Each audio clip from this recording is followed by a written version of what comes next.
Hello everyone and a warm welcome to our channel. I hope you are doing well. Studies and preparations are going on. So in continuation to our revision series for CA Inter May 23 paper number 2 हमारे chapter number 1 to 5 already uploaded है. उसकी separate playlist ready हो चुकी है, तो आप revision के लिए उसको यूज कर सकते हैं. एक छोटी सी बात, दो बातें before we start with the concepts. कई बच्चों का एक क्वेरी था, सर हमने May 23 के लिए क्लासेस नहीं ली या क्लासेस ली थी हमें वहां पे मजा नहीं आया, या अब हम क्या करें, क्या can we refer to the revision lectures as a whole and sole basis. Answer is yes. अब आपको तो लगेगा तो कि सर तो बोलेंगे ही. मैं आपको एक सच बताता हूं, आप प्रिलिमिनरी उठा लो या कोई भी चैप्टर उठा लो, उसके अंदर कहीं पे भी ना रिवीजन के नाम पे I have not skipped anything. That is not the way I revise things, right. Final वालों का भी, इंटर वालों का भी जो भी रिवीजन होता है उसके अंदर मैं सारी चीजें कराता हूं. हाँ, सिर्फ ये फर्क है कि थोड़ा स्पीड में फर्क आ जाता है और थोड़ा क्वेश्चंस में फर्क आ जाता है, क्योंकि क्वेश्चंस हम रिवीजन में नहीं उठाते हैं. बट अगर आपके पास एक क्वेश्चन बैंक है और अगर आप इन रिवीजन्स को होल हार्टेडली, मतलब जैसे स्पीड थोड़ी ज्यादा रहती है तो आप इसको 2 बार देख सकते हो, राइट. सो एक बार करने के बाद you go through the questions and after that आप एक बार रिवीजन लेक्चर दोबारा देखो. मैं आपको गारंटी दे रहा हूं आपके 60 के नीचे नहीं आएंगे. आपको क्लासेस, कोई और जो क्लासेस कर रहा है अच्छे से, उतना ही बेनिफिट इसमें से मिलेगा. I will be very honest in that terms, right. Transparency के साथ आपको ये चीज बता रहा हूं. ओके. सेकंड चीज, हमारा एक टेलीग्राम चैनल है, ये आप सर्च कर सकते हो या इसका लिंक नीचे मिल जाएगा आपको. आप उस पे ज्वाइन करके take the benefit of the all the free resources. यार उस पे टेलीग्राम पे बहुत अच्छे अच्छे एमसीक्यूज भी आ रहे हैं, रोज के 3-4 एमसीक्यूज अच्छे से कवर किए जा रहे हैं, इंटरप्रिटेशन पॉइंट्स बताए जा रहे हैं. You can consider joining that. ठीक है, चले सर आ जाओ with our chapter number 6. Formally start करते. बहुत ही छोटा सा प्यारा सा चैप्टर है, हार्डली 6 पेजेस में इसमें कवर हो जाता है.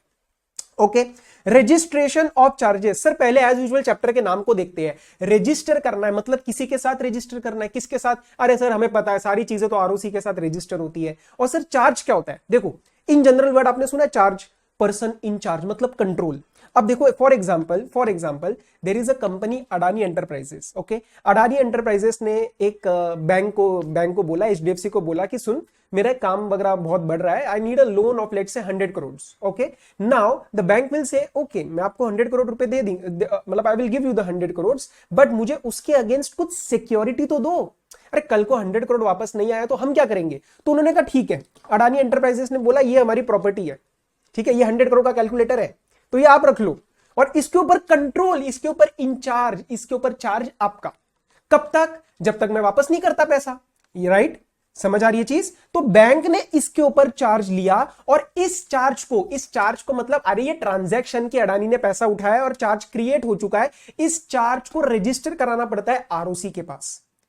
बात समझ में आई है? This is the simple meaning of registration of charge. तो यही कुछ 4-5 सेक्शन हम इसके अंदर पढ़ने वाले हैं. बहुत सिंपल चैप्टर है. मैं एक चीज देखता हूं आपके लिए, मैंने निकाल रखी थी, ये देखो. अडानी एंटरप्राइजेस का आपको पता नहीं, ये पब्लिक डॉक्यूमेंट होता है. This is a public document. तो आप अगर कंपनी का नाम सर्च करोगे मास्टर सर्विसेज में, कंपनी डेटा में, तो आपको अडानी एंटरप्राइजेस के सारे चार्जेस दिख जाएंगे. तो असेट्स कौन कौन से हैं, जैसे उन्होंने अपने बुक डेट्स के ऊपर चार्ज क्रिएट किया है, मूवेबल प्रॉपर्टी के ऊपर चार्ज क्रिएट किया है, तो ये अलग अलग चार्जेस है. उसका अमाउंट क्या है, क्रिएशन कब हुआ, मॉडिफिकेशन क्या हुआ, और अगर कोई स्टेटस है, मतलब जैसे अभी क्लोज हो गया, मतलब उसने रीपे कर दिया वो अमाउंट, तो ये सारा डिटेल आपको एमसीए के साइट पे भी मिल जाएगा, right. So this is just one practical example. आ जाओ सर थोड़ा थ्योरी पे चलते हैं. अब इस बच्चे के दिमाग में डाउट ही हो, आप छोटे से बच्चे हो, सर चार्ज क्रिएट तो कर दिया, रजिस्टर कराना मैंडेटरी? Answer is yes. किसने बोला? सेक्शन 77 ने. So charge is required to be mandatorily registered. Sir date of notice of charge क्या होगा? सेक्शन नंबर 80 कहता है कि अगर चार्ज क्रिएट हुआ है तो कोई अगर बंदा उस प्रॉपर्टी से डील कर रहा है तो इट इज डीम्ड, हो या ना हो हमें फर्क नहीं पड़ता. लॉ ने डीमिंग प्रोविजन क्रिएट कर लिया कि उसको नोटिस है कि भैया इस प्रॉपर्टी के ऊपर चार्ज है. कब से? जिस दिन से रजिस्टर हुआ. आओ, वेयर एनी, अच्छा चार्ज किसके ऊपर क्रिएट हो सकता है? सर असेट्स, प्रॉपर्टी, अंडरटेकिंग, कुछ भी. So where any charge on property, assets of a company or undertaking is registered under section 77. अब ऐसे लिखा है ना where it is registered, लेकिन मैं बता दूं ये registration mandatory है. ठीक है, ओके. सर मैंडेटरी मतलब अगर नहीं किया तो उसके आपको बहुत सारे कॉन्सिक्वेंसेस फेस करने पड़ेंगे, तो आप रजिस्टर करवाओगे ही. So where it is registered, any person acquiring such property, assets or undertaking or part thereof, मतलब हो सकता है पूरा ना acquire कर रहा हो, or any share or interest therein, उसको deemed notice होगा. It shall be deemed, he shall be deemed to have the notice of the charge. मान लिया जाएगा उसको नोटिस कि उसको चार्ज के बारे में पता है. कब से? From the date of such registration. क्यों? क्योंकि all the charges and all the documents registered with ROC are public documents. मैंने आपको अभी भी दिखाया कि मैं भी चेक कर सकता हूं। ठीक है सर, दो प्रकार के चार्ज होते हैं, एक होता है फिक्स चार्ज, एक होता है फ्लोटिंग चार्ज। फिक्स मतलब कुछ फिक्स होगा, फ्लोटिंग मतलब कुछ चेंज होगा। सर फिक्स क्या होता है? A charge on specific assets, की जैसे ये कैलकुलेटर के ऊपर चार्ज किया या लैंड के ऊपर चार्ज क्रिएट किया। These assets are identified at the time of creation of charge, की भैया ये असेट है। Usually they are created by way of mortgage और डिपॉजिट ऑफ टाइटल डीड। इसकी टाइटल डीड जो होगी मैं वो उसको डिपॉजिट कर दूंगा बैंक को, वो चार्ज क्रिएट हो गया। Selling of assets is permitted only with the consent of charge holder. कल को अगर मुझे ये असेट सेल करना हुआ तो ये जिसको चार्ज क्रिएट कर रखा है उससे पूछना पड़ेगा। क्यों? अरे उसके पास कंट्रोल है ना, उसके पास चार्ज है ना इस चीज का। ओके सर, सर उन असेट्स को यूज किया जा सकता है, मतलब इस कैलकुलेटर के ऊपर अगर चार्ज क्रिएट हो गया तो मैं आज कैलकुलेटर यूज कर सकता हूं? Answer is yes, use of those assets is absolutely allowed. Charge का वेकेशन तभी होता है जब बोरोड मनी आप रीपे करो, मतलब जब आप पैसा वापस कर दोगे चार्ज से छुटवा लेना। सर फ्लोटिंग चार्ज क्या होता है? फ्लोटिंग चार्ज में भी असेट्स के ऊपर ही चार्ज क्रिएट होता है, लेकिन जो असेट्स होते हैं वो फ्लक्चुएटिंग नेचर के होते हैं। जैसे डेटर हो गया, जैसे बुक डेट्स दिखाया था ना अडानी एंटरप्राइजेस का भी, तो वो बुक डेट्स क्या है, वो तो चेंज होते रहेंगे। अरे आप डेटर बोल दोगे, कल को कोई पैसा रियलाइज कर देगा तो डेटर का अमाउंट कम हो जाएगा, कभी ज्यादा हो जाएगा, तो ये चेंज हो रहा है, ये चेंज हो रहा है। इस चेंज को कहते हैं fluctuating nature. So these are fluctuating charges. Okay. Example, raw material, debtor.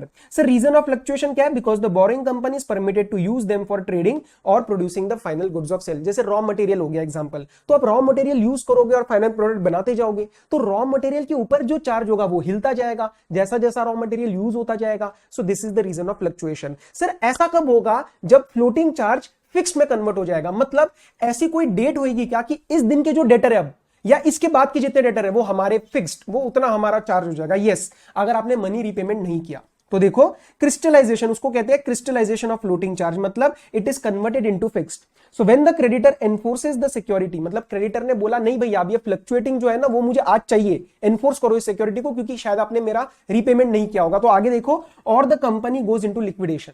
अरे जब कंपनी लिक्विडेशन में चली गई तो वो बंदा कहेगा ना कि भैया अब जो है फ्लोटिंग वाला फिक्स में कन्वर्ट करो और आज के दिन जितने डेटर है, जितने रॉ मटेरियल वो मेरे, तो आज के दिन या आज के बाद के, right? So in that case the floating charge will become a fixed charge on all the assets available on that date. Which date? On date on which the security is enforced or the company goes into liquidation and which may come into existence thereafter. मतलब बाद वाले and उस दिन के, past वालों को हम ignore कर देंगे क्योंकि पास्ट वाला तो गया, वो तो फ्लोटिंग था।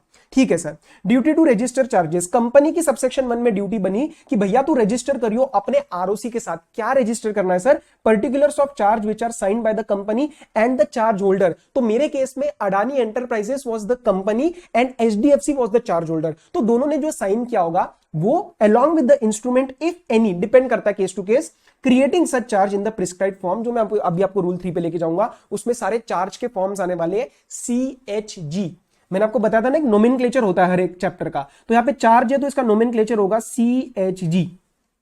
तो फॉर्म CHG 1 to 9 क्लास के रिवीजन सीरीज खत्म होने के बाद सारे फॉर्म्स की समरी और सारे सेक्शन नंबर की एक समरी, मतलब सेक्शन नंबर हम उसके अंदर बात करेंगे, सारे एक बार रिवाइज करेंगे, वो एक अलग से वीडियो बनाऊंगा ताकि सारे चैप्टर्स उस टाइम हम समराइज कर पाए। अभी एक एक चैप्टर के नहीं बना रहा, उसमें आपका कोई फायदा नहीं होगा, बाद में कंफ्यूजन और बढ़ेगा। चलो, तो सर ये कंपनी को बोला कि आप ये जो भी रूल 3 के हिसाब से जो भी आपका इंस्ट्रूमेंट है, ये सारा CHG फॉर्म वगैरह ये सब कुछ आप आरओसी के साथ रजिस्टर करो। और ये कंपनी कौन सी है, ये क्या कर रही है? सर ये कंपनी चार्ज क्रिएट कर रही है। किधर कर रही है? सर इन इंडिया और आउटसाइड इंडिया कर रही है, मतलब यूएस में भी चार्ज क्रिएट किया जा सकता है। सर ये चार्ज किसके ऊपर क्रिएट कर रही है? अरे अभी तो बताया आपने, property, assets, undertaking. Sir liability के ऊपर चार्ज क्रिएट हो सकता है, मतलब मेरे को किसी को पैसा देना है, उसके बेसिस पे मैं कोई और लोन ले लूंगा। अरे ऐसे थोड़ी ना होता है सर। चलो, अपने ये आपकी ओनरशिप वाली चीज है, उसके ऊपर चार्ज क्रिएट होता है। सर इन असेट्स का नेचर क्या है? दिस कैन बी टेंजिबल और अदरवाइज मतलब जैसे फाइनेंशियल असेट्स लाइक शेयर्स। तो आज मैं अपने शेयर्स के ऊपर भी चार्ज क्रिएट कर सकता हूं। तो आप देखोगे अदरवाइज वर्ड यूज करके इंटरप्रिटेशन बहुत बड़ा कर दिया। ठीक है। अच्छा सर, ये असेट्स कहां पे है? इंडिया में है या बाहर है? कहीं पे भी वो चलेगा।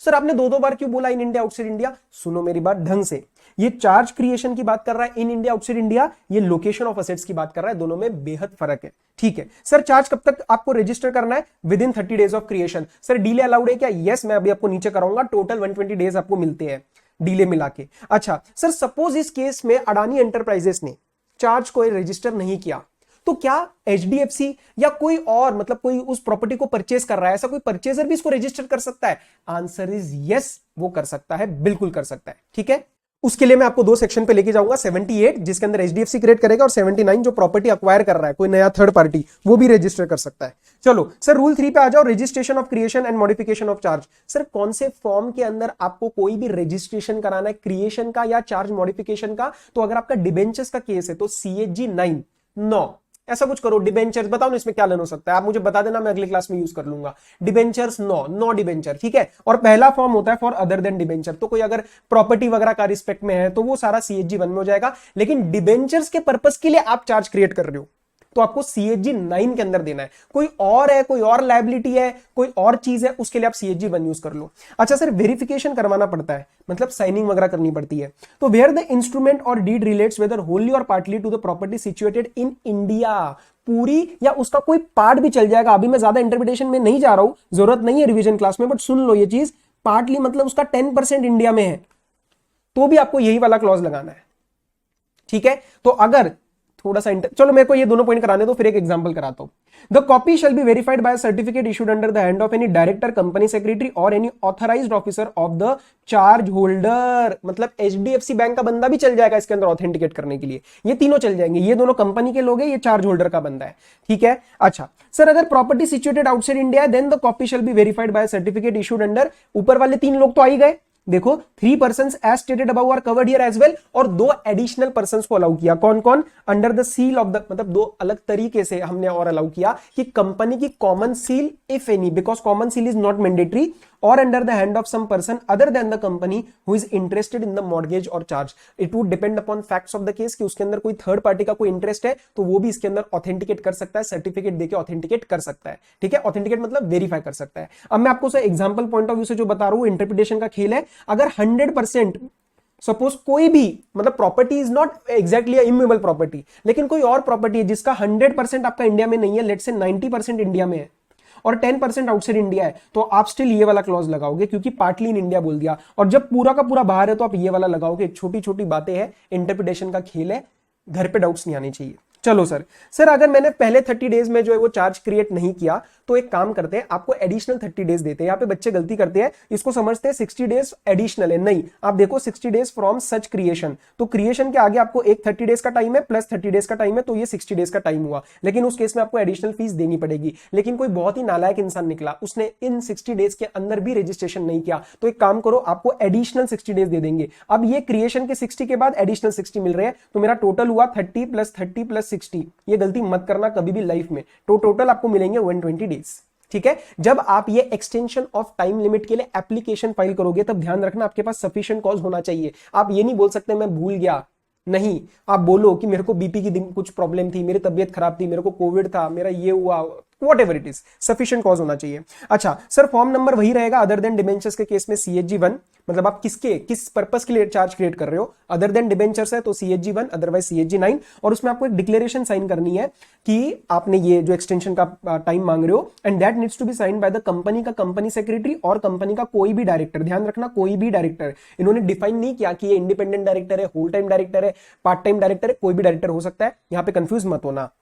सर वो डिक्लेरेशन साइन क्या करा जाएगा कि ये जो बिलेटेड फाइलिंग कर रहे हैं ना, बिलेटेड हैप्पी बर्थडे सुना है ना, तो यहाँ पे भी तो बिलेटेड फाइलिंग हो रही है, तो ये जो बिलेटेड हम फाइलिंग कर रहे हैं, it shall not negatively impact the rights of any other intervening creditors of the company. मतलब लेट फाइलिंग के वजह से बीच में अगर किसी क्रेडिटर का कोई राइट था उसको इंपैक्ट नहीं किया जाएगा, वो एज इट इज ही रहेगा। इस चीज का मैं डिक्लेरेशन दो।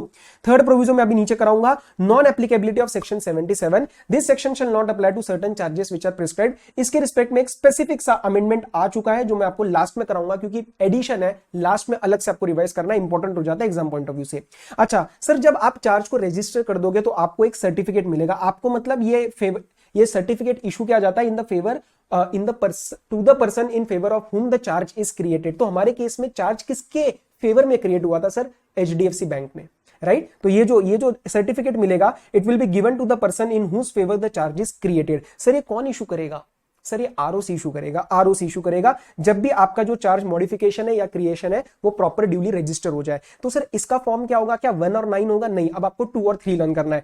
2 in case of fresh registration, जैसे पहली बार हुआ और अगर इसको मॉडिफाई करा गया तो CHG 3। अब इसमें आपको debentures other than debenture differentiate नहीं करना, चाहे आपको देखना है फ्रेश रजिस्ट्रेशन है या मॉडिफिकेशन है, ठीक है। और एक बार ये सर्टिफिकेट आ गया तो this is a conclusive evidence, keyword learn करो, रेड में है, कंक्लूसिव एविडेंस किस चीज का, कि all the requirements of the law with respect to this registration of charge have been duly complied with. सारा एक्ट, सारा चैप्टर, सारे रूल्स हमारे कंप्लाई हो चुके हैं। सर अगर चार्ज रजिस्टर ही नहीं किया तो उसके कॉन्सिक्वेंसेस बताना जरा। जैसे मैंने आपको स्टार्टिंग में क्या बोला कि मैंडेटरी है चार्ज क्रिएशन, आपको क्रिएट करना ही पड़ेगा और मतलब क्रिएशन के बाद रजिस्टर करना ही पड़ेगा। लेकिन अगर आप फिर भी धीट निकले तो आपके अगेंस्ट हम बहुत सारी गलत बात कहेंगे, पता है क्या, आपका चार्ज जो है ना वो पूरा इग्नोर कर दिया जाएगा। अगर आपने चार्ज क्रिएट करवाया है और आपने रजिस्टर नहीं कराया, उस चार्ज को हम निगेट कर देंगे। तो पता है इस केस में सबसे ज्यादा टेंशन किसको होगी? अडानी को टेंशन नहीं रहेगी, HDFC को टेंशन रहेगी, तो वो करवाएगा रजिस्टर। इनफैक्ट कंप्लायंसेस में ये चीज बोली जाती है कि सर आप इसका रजिस्ट्रेशन करा के सर्टिफिकेट निकलवा के दो हमें CHG 2 में या CHG 3 में। ये मैं आपको प्रैक्टिकल बातें बता रहा हूं क्योंकि मैंने आर्टिकलशिप में ये चीज कर रखी है, ठीक है। आ जाओ, सबसेक्शन 3 ने बोला no charge created by the company shall be taken into account by the liquidator और एनी अदर क्रेडिटर। ये देखो लिक्विडेशन वाला कंसेप्ट में अभी डिटेल में नहीं जा रहा क्योंकि कंपनीज एक्ट, IBC, ये अभी आपके कोर्स, मतलब IBC आपके कोर्स का पार्ट नहीं है। बस समझ लो जब कंपनी के ऊपर ताले लगाने की बात होती है, that is the process of liquidation. तो no charge created shall be taken into account, taken into account मतलब will not be considered by the liquidator or creditor unless it is duly registered and उसके against certificate in CHG 2 और 3 आपका आ चुका है। Subsection 4 ने simple सी बात बोली है कि debt is valid but security is lost. समझे नहीं आप? अगर इसके ऊपर चार्ज क्रिएट करा था अडानी ने HDFC बैंक के लिए तो ये चार्ज इनवैलिड है, लेकिन जो लोन दिया था HDFC बैंक ने अडानी को वो तो वापस लेगी ना। अडानी ये नहीं बोल सकते, अडानी एंटरप्राइजेस ये नहीं बोल सकते कि चार्ज इनवैलिड हो गया अब लोन को भी भूल जाओ। नहीं बाबा, लोन तो वापस करना पड़ेगा, बस सिक्योरिटी लूज हो गई उसकी क्योंकि चार्ज को है वो रजिस्टर नहीं कराया ROC में, ठीक है। और उसके दौरान कोई अगर प्रायर राइट्स एक्वायर्ड है तो उसके ऊपर कोई इंपैक्ट नहीं होगा।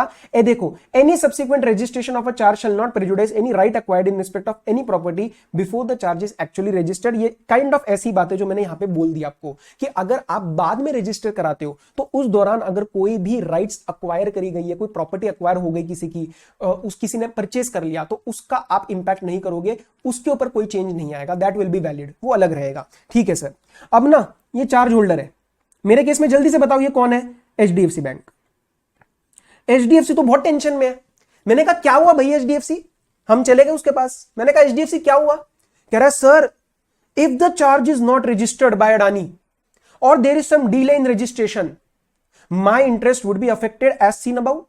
अरे मेरा तो इंटरेस्ट गया ना, क्योंकि लिक्विडेटर और इसको देखेगा ही नहीं, इसको कंसिडर ही नहीं करेगा, प्रॉब्लम हो जाएगा। उसके बीच में अगर किसी ने कोई राइट्स एक्वायर करे वो भी वैलिड कर रहेंगे तो मेरा तो प्रॉब्लम हो जाएगा। हाँ तो क्या मैं कुछ कर सकता हूं? 78 ने कहा रुक जा, टेंशन मत ले, अगर वो कंपनी ने रजिस्टर नहीं किया with in original 30 days period तो एक काम कर, 78 के अंदर तू चले जा रजिस्टर के पास और इस चीज का रजिस्ट्रेशन करा दे क्योंकि तेरे को ज्यादा टेंशन है, ठीक है। तो don't worry, section 78 permits you to go and register the charge. तो द चार्ज होल्डर में apply for registration of the charge along with the instrument created within the prescribe time form and manner, जिसके बारे में आपको बताऊंगा। Sir ये charge किसके साथ रजिस्टर करना है? Authority same ROC। सर ये कब अप्लाई कर सकता है? When the company fails to register the charge within the original 30 days creation. अब देखो आपको पता है कि 30 डेज के बाद और 30 मिलता है, उसके बाद और 60 मिलता है, लेकिन अगर ये 30 डेज का टाइम पीरियड ब्रीच हो जाता है तो सेक्शन नंबर 78 एक्टिव हो जाता है और वो चार्ज होल्डर को पावर दे देता है। अब ये होने के बाद ROC चेक करेगा, एप्लीकेशन चेक करेगा और एक नोटिस देगा कंपनी को, मतलब अडानी एंटरप्राइजेस को, कि सुन मैं तेरे को एक 14 डेज का जो नोटिस दे रहा हूं, तू विद इन 14 डेज मुझे बता कि ये क्या प्रॉब्लम है, क्या तूने रजिस्टर क्यों नहीं किया, और अगर तूने मुझे रिप्लाई ढंग से नहीं दिया तो मैं चार्ज रजिस्टर कर दूंगा। देख ले तेरे अगेंस्ट है ये बात, क्योंकि ये कैलकुलेटर अडानी एंटरप्राइजेस का है, right. So the register may on such application within 14 days after giving notice to the company, तो within 14 days वो नोटिस देगा, उसके आगे within 14 days allow such registration unless the company itself registers the charge। Company कहेगा अरे रुक जाओ यार मैं रजिस्टर कर देता हूं, मेरा नाम और खराब होगा, लो रजिस्टर करवाओ, और company shows a sufficient cause as to why such charge should not be registered। कोई रीजन होगा कि वो कह रही है चार्ज के रजिस्टर नहीं होना चाहिए, अगर उसने सफिशिएंट कॉज बता दिया तो उस केस में आपका रजिस्ट्रेशन नहीं होगा। तो बेसिकली इसमें ROC कंपनी को एक नोटिस देके चांस ऑफ ऑब्जेक्शन दे रही है। अच्छा सर, अगर इस केस में रजिस्ट्रेशन ऑफ चार्ज हो जाता है तो एक बात बताओ, रजिस्ट्रेशन और इन सब का खर्चा जो हुआ वो कौन पे करना चाहिए? वो एचडीएफसी बैंक कह रहा है सर इसमें हमारी गलती थोड़ी है, कंपनी की ड्यूटी थी सेक्शन 77 में, उसने with in 30 days charge register नहीं किया, तो यार इसका खर्चा मैं क्यों बियर करूं? मुझे तो 78 में मजबूरन एप्लीकेशन बियर फाइल करनी पड़ गई, because otherwise my rights were getting pre judicially affected. Answer is yes. Company को बोला भैया तू इस चीज का कॉस्ट बियर करेगा, जो भी फाइलिंग का एप्लीकेशन का कॉस्ट है वो तू एचडीएफसी बैंक को देगा, चार्ज होल्डर को देगा। क्लियर है? जो भी उसने आरओसी को फीस वगैरह दे रखी होंगी। Okay sir.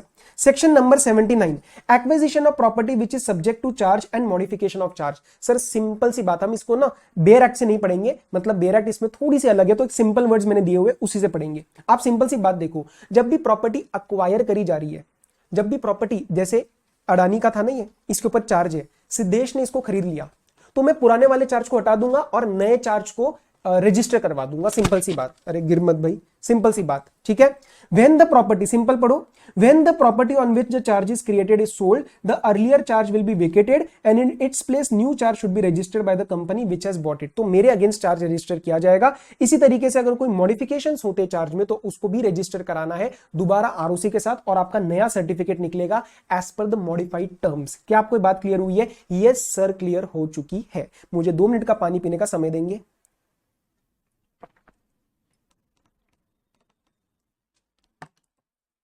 इजी नहीं है यार ये चैप्टर, बहुत इजी चैप्टर है ये, सारा लॉजिक वाली बात है। चलो, company to report satisfaction of charge. Sir मतलब, अरे भैया एचडीएफसी का लोन वापस कर दिया अडानी ने, वो कहेगा इस चार्ज को कैंसिल करो भाई, इस कैलकुलेटर के ऊपर जो नाम लगा हुआ है वो क्लियर करो, और फिर उसके नाम पे यहां पे ये आएगा, ये क्या हो गया, हाँ इसके नाम पे यहां पे क्लोज्ड आएगा। जब सेटिस्फैक्शन हो जाएगा तो हर एक चीज लिंक करो, ठीक है। यस सर, आ जाओ आगे।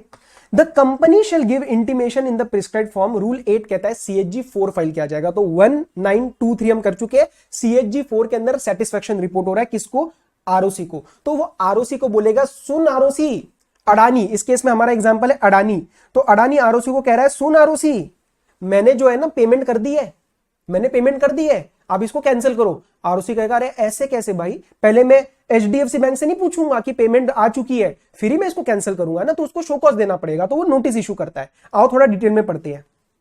सर ये इंटीमेशन किस चीज का है? पेमेंट और satisfaction in full of any registered charge. छोटी छोटी बातें हैं, पहले समझते हैं। सर पेमेंट और सेटिस्फैक्शन मतलब, अरे पेमेंट मतलब पैसा वापस किया, और सेटिस्फैक्शन मतलब उस पैसों के अगेंस्ट कोई और असेट दिया। जैसे लोन था 10 रुपए का, एग्जांपल ले रहा हूं 10 रुपए का, और 10 रुपए के अगेंस्ट मैंने उसको माउस दे दिया, ठीक है, मैंने एचडीएफसी को, अडानी ने एचडीएफसी को माउस दे दिया, तो भैया इन शॉर्ट सेटिस्फैक्शन तो हो गया ना, पैसा तो गया ना, लायबिलिटी तो खत्म। तो अगर वो इन फुल हो जाता है, इन फुल मतलब 100%, तो उस केस में वो रजिस्टर्ड चार्ज को कैंसिल करवाना पड़ेगा। सर ये कब करवाना है? जब भी आप ये पेमेंट या सेटिस्फैक्शन करो उसके विद इन 30 डेज। लेकिन अगर 30 डेज में नहीं हो पाया तो आप एक एप्लीकेशन, आप मतलब अडानी या फिर एचडीएफसी, तो कंपनी या फिर चार्ज होल्डर एक एप्लीकेशन फाइल करता है for the purpose of extension, और एक्सटेंशन मांगा जाएगा 300 days instead of original 30 days, तो काइंड ऑफ 270 डेज मोर मिल जाते हैं। अच्छा, आरओसी ने जो है वो इंटीमेशन रिसीव कर ली, उसके बाद एक वो नोटिस भेज देगा किसको?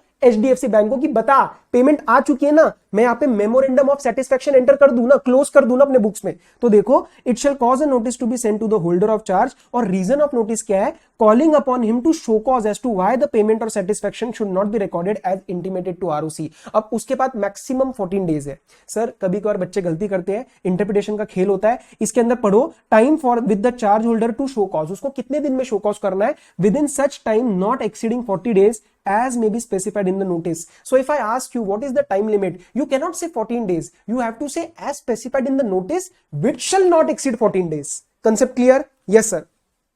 अगर उसने कोई शो कॉज नहीं किया तो फिर हम memorandum of satisfaction ROC enter कर देगा in its books and it shall inform the company that he has done so. तो वो अडानी को बता देगा भाई टेंशन मत लो, मैंने क्लोज कर दिया है चार्ज। लेकिन अगर शो कॉज कर दिया तो वो उसका भी impact note to that effect की एक इसका जो भी है वो शो कॉज आया है वो अपने रजिस्टर में रिकॉर्ड करेगा, और कंपनी मतलब अडानी को बता देगा कि भैया उसने तो ये शो कॉज रेज किया है, एक बार आप प्लीज चेक करो क्या फुल में सही में सेटिस्फाई हुआ है नहीं हुआ है, ठीक है। Exception to the sending of notice to the holder of charge, मतलब आप चार्ज होल्डर को नोटिस नोटिस मत सेंड करो अगर जो इंस्ट्रूमेंट आया था ना, इंटीमेशन आया था ना कि हम पेमेंट कर चुके हैं, वहां पे चार्ज होल्डर ने भी साइन क्रिएट कर दिया है, मतलब साइन करके दे दिया है, तो इसका मतलब उसने ऑलरेडी नोटिस दे दी, तो दोबारा क्या पूछना भाई। ठीक है सर, सेटिस्फेक्शन का मतलब मैंने आपको बता दिया है। एक छोटा सा नोट है सबसेक्शन 4 में कि section 82 does not affect the ROC's power to make entry on his own और अंडर सेक्शन 83। दोनों में अभी आपको नीचे कराऊंगा, ठीक है, दोनों में अभी आपको नीचे कराऊंगा। आओ, issue of certificate bye ROC of registration of satisfaction of charge, मतलब जब वो रजिस्ट्रेशन कर देगा कि भैया ये सेटिस्फाई हो चुका है, ये क्लोज हो चुका है, तो उसका एक फॉर्म नंबर निकलता है CHG4। तो CHG4 में आपने इंटीमेशन दिया और CHG5 में उस चीज का सर्टिफिकेट आया, जिसके वजह से हम कहेंगे कि भैया चार्ज जो है वो क्लोज हो चुका है। आपको रिकॉर्ड्स कब तक प्रिजर्व करने हैं with respect to the charge creation, जिस दिन आपका सेटिस्फेक्शन हो जाएगा, मतलब क्लोज हो जाएगा चार्ज, उसके उसके 8 ईयर्स तक आपको ये सारे रिकॉर्ड, सारा इंस्ट्रूमेंट जो चार्ज है, मॉडिफिकेशन हुआ, वो सब कुछ आपको मेंटेन करके रखना है, प्रिजर्व करके रखना है for 8 years from that date of satisfaction. यहां पे फाइनेंशियल ईयर नहीं है, तो हो सकता है ये डेट एग्जैक्ट हो, जैसे 2 अगस्त, तो आपको 2 अगस्त के आगे 8 ईयर्स गिनने हैं। ठीक है, specified IFSC public and IFSC private company के लिए आरओसी जो है यहाँ पे 300 डेज अलाउ करता है instead of 30 days, provided company एक बस एप्लीकेशन फाइल कर दे, तो उसको 300 दिन मिल जाएंगे डायरेक्टली। ठीक है, अच्छा sir, section 83 power of ROC to make entries of satisfaction and release in absence of intimation from the company, मतलब आरओसी को ऐसा पता चला, एविडेंस आया और वो सेटिस्फाई हुआ।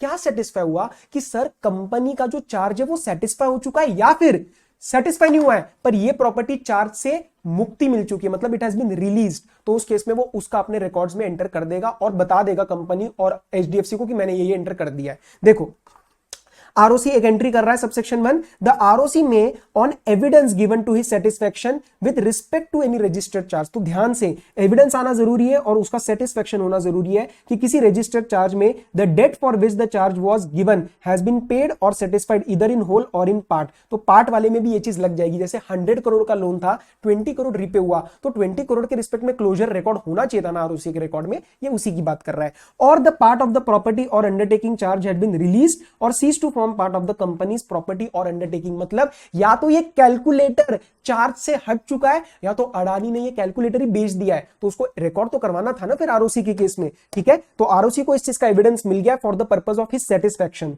Now he can enter in the register of charges a memorandum of satisfaction in whole और इन पार्ट, तो जैसा भी केस होगा पूरा या इन पार्ट, उसका मेमोरेंडम ऑफ सेटिस्फेक्शन एंटर किया जाएगा, सर्टिफिकेट भी इशू किया जाएगा, सर्टिफिकेट का नंबर सेम है, तो चाहे वो कंपनी के इंटीमेशन के बेसिस पे सर्टिफिकेट निकल रहा है या चाहे आरओसी खुद से निकाल रहा है, the certificate will be same, that is form number CHG5। ठीक है, ये सेटिस्फेक्शन किस चीज का है, या तो ये वाला कि भैया इस चीज में पूरा द मेमोरेंडम किस चीज का है कि या तो सेटिस्फाई हो चुका है, या फिर of the fact that the part of the property और undertaking has been released from the charge और it has ceased to form part of the company's property और अंडरटेकिंग, तो या तो ये रिलीज हो चुकी है या तो ये बिक चुकी है या फिर पूरा का पूरा सेटिस्फाई हो चुका है, तो वॉट एवर द केस में बी उसका मेमोरेंडम एंटर किया जाएगा and this will be done notwithstanding, मतलब ignoring the fact that actually company ने कोई इंटीमेशन नहीं सेंड करी अंडर सेक्शन 82। ठीक है, आरओसी एसआर होने के बाद जो भी इंपैक्टेड पार्टीज है, कंपनी, अडानी, एचडीएफसी, सबको विद इन 30 डेज बता देगा कि मैंने ऐसी एंट्री पास कर दी है।